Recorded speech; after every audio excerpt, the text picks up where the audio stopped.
Megastar మెగామేనియా రెండు తెలుగు రాష్ట్రాల్లో పాకిపోయింది.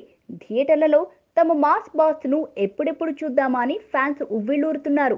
ఖైదీ number 150 విజయానికి ఇది నాంది అయితే మరికొన్ని విషయాల్లోనూ ఖైదీ కొత్త సెన్సేషన్స్ క్రియేట్ చేస్తున్నాడు.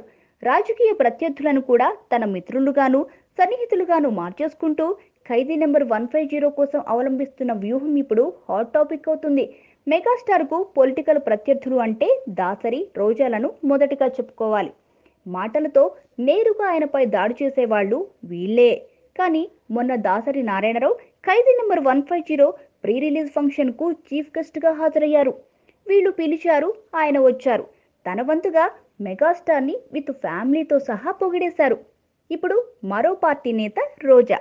గతంలో చిరంజీవి పక్కన హీరోయిన్ గా కూడా నటించిన రోజా ఓ ఛానల్ కోసం యాంకర్ అవతారం ఎత్తి మరి చిరును ఇంటర్వ్యూ చేయడం ఆశ్చర్యం కలిగించే విషయం. రాజకీయాల్లో చిరంజీవికి బీభత్సమైన ప్రత్యర్థులుగా ఉంటూ చాలాసార్లు ఆయన రఫ్ఫాడించేశారు. వీరి మాటలతో తూట్లు పొడి చేశారు. కానీ ఇప్పుడు సడన్ గా చిరంజీవికి వీరు బీభత్సమైన అభిమానులుగా మారిపోయి ఒకరు ప్రీ రిలీజ్ ఈవెంట్ కు వస్తే ఇంకొకరు ఇంటర్వ్యూ చేసేయటం చూస్తే మెగా కంబ్యాక్ ఏ రేంజ్ లో ఉండనుందో అర్థమవుతుంది.